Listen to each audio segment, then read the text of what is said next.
నమస్కారం అండి. నా పేరు డాక్టర్ ఆర్ఎంపి శక్తి. జ్యోతిష్ శాస్త్ర విభాగంలో గత కొన్ని సంవత్సరాలుగా అనేక విషయాలు మీకు తెలుపుతూ వస్తున్నాను. మీరు చూస్తున్నారు, అనుసరిస్తున్నారు, లాభపడ్డారు. చాలా సంతోషంగా ఉంది. అయితే ఒక చిన్న విన్నపం ఏమిటనంటే, ఆస్ట్రో శక్తి జెమ్ అనేటువంటి ఈ ఛానల్ని ఈ మధ్యకాలంలోనే నేను ప్రారంభించాను కాబట్టి దయచేసి ఇది చూసిన వాళ్ళందరూ కూడా సబ్స్క్రైబ్ చేసినట్టయితే ఈ ఛానల్ ముందుకు నడుస్తుంది. నాకు మరింత ఉత్సాహం కలిగి మీకు మున్ముందు అనేక రకమైనటువంటి విషయాలు మీకు చెప్పేటువంటి అవకాశం నాకు కలుగుతుంది. కాబట్టి దయచేసి మీ లాభం కోసమో నా ఉత్సాహం కోసమో సబ్స్క్రైబ్ చేయండి.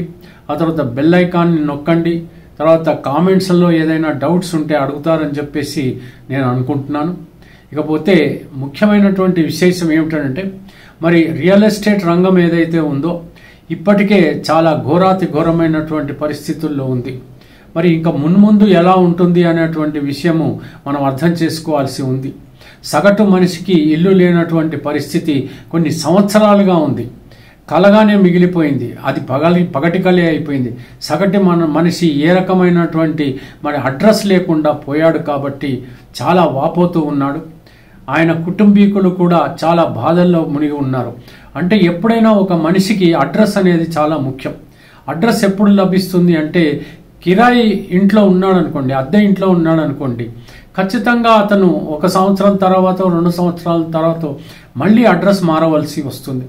ఇలాగా అతను ఆ ఓనర్స్ అడిగిన డిమాండ్ చేసిన విధంగా ఆ ఇల్లు ఖాళీ చేస్తూ ఉండడం, మరో అడ్రస్కి వెళుతూ ఉండడం, ఇలాగా ఏమవుతుందంటే రోలింగ్ గ్యాదర్స్ నో మార్స్ లాగా ఏ రకమైనటువంటి అడ్రస్ ఒక ఖచ్చితమైనటువంటి ఆ చిరునామా అనేటువంటిది లేకుండా చాలా బాధలు పడాల్సినటువంటి పరిస్థితి ఏర్పడుతుంది.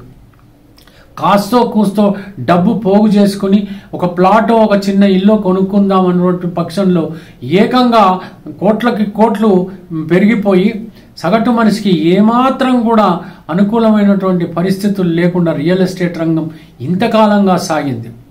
అయితే ప్రస్తుతం మాత్రం ఏమిటంటే, మనకు అర్థం చేసుకోవాల్సినటువంటి విషయం, కొనేవాడు లేనేలేడు, అమ్మేవాళ్ళు మాత్రం చాలా మంది ఉన్నారు. కానీ ధరలు తగ్గలేదు. ధరలు తగ్గకుండా, కొనేవాళ్ళు లేకుండా, ఆ యొక్క బిల్డర్స్ ఎవరైతే కట్టిన వాళ్ళు ఉన్నారో లేదా ప్లాట్లు అమ్మేవాళ్ళు ఉన్నారో చాలా తికమక పడిపోయేటువంటి పరిస్థితులు ఏర్పడి ఉన్నాయి. మరి మున్ముందు కాలంలో ఉత్సాహంగా ఏదైనా కొనేవాళ్ళు ముందుకు వస్తారా? మరి ఈ రియల్ ఎస్టేట్ రంగము 3 పువ్వులు 6 కాయలుగా వెలగొందనుందా అంటే ఏమాత్రము నాకు కనపడటం లేదు. జూలై మాసంలో 27వ తేదీన ఈ కుజుడు ఎప్పుడైతే కన్యా రాశిలోకి ఉత్తరా పాల్గొని నక్షత్రంలోకి ప్రవేశిస్తాడో చాలా భయంకరమైనటువంటి పరిస్థితులు రియల్ ఎస్టేట్ రంగంలో రాబోతుంది. ఇది తెలంగాణలో, ఆంధ్రప్రదేశ్లోనో లేకపోతే ఈ యొక్క ఇతర రాష్ట్రాల్లోనే మాత్రమే కాదు, ప్రపంచం అంతటా కూడా ఈ రియల్ ఎస్టేట్ రంగం అనేటువంటిది జీరోకి వస్తుంది అనేటువంటి విషయం మనకు అర్థం కావాలి. ఈ యొక్క ఉత్తరా పాల్గొని నక్షత్రం అంటే రవి యొక్క నక్షత్రం. ఇక్కడ కనుక చూసుకుంటే అక్కడ మీనరాశిలో శనైశ్వరుడు ఉండనే ఉన్నాడు. అటు శనైశ్వరుడికి ఈ కుజుడికి బద్ధ శత్రుత్వం ఉంది.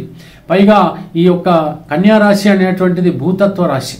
ఇకపోతే ఏదైనా ఈ బిల్డింగ్స్, ఏదైనా సివిల్ ఇంజనీరింగ్, ఈ కన్స్ట్రక్షన్స్, ఇదంతా కూడా రియల్ ఎస్టేట్ రంగం కుజుడికి సంబంధించింది. పైగా అతను ఉన్నటువంటి నక్షత్రం ఏమిటంటే ఉత్తరా పాల్గొని. రవి కూడా శనైశ్వరుడికి శత్రువే, కుజుడు కూడా శనైశ్వరుడికి శత్రువే. అగ్నిమారుత దోషం పట్టినటువంటి రియల్ ఎస్టేట్ రంగము చాలా భయంకరమైనటువంటి రీతిలో దిగజారిపోనుంది. కాకపోతే ఒక విషయం ఏం జరుగుతుందంటే, ఈ యొక్క కాలంలో అంటే 27వ తేదీ జూలై లగాయతు ఎంతో మంది బ్రాండెడ్ బిల్డర్స్ అనుకున్నటువంటి వాళ్ళు కనుమరుగైపోయేటువంటి పరిస్థితులు కూడా ఏర్పడనున్నాయి. మరి ఇలాగే ఉంటుందా అంటే, కొత్త రియల్ ఎస్టేట్ బ్రోకర్స్ కానీ, కొత్త వాళ్ళు కానీ, వ్యాపారులు కానీ ఈ రంగంలోకి ప్రవేశించబోతున్నారు. అసలైన సిసలైన రేట్ ఏమిటో అప్పుడు బయటకు వస్తుంది. ఇంతకాలంగా ఏం జరుగుతుందంటే 30-40% మాత్రం పెరగాల్సినటువంటి ఈ యొక్క రేట్స్ ఏవైతే ఉన్నాయో 180% దాకా ఆర్టిఫిషియల్గా పెంచుకుంటూ వెళ్ళిపోయారు. ఇకపోతే ఇప్పుడు అలాంటి పరిస్థితులు లేవు, రావు.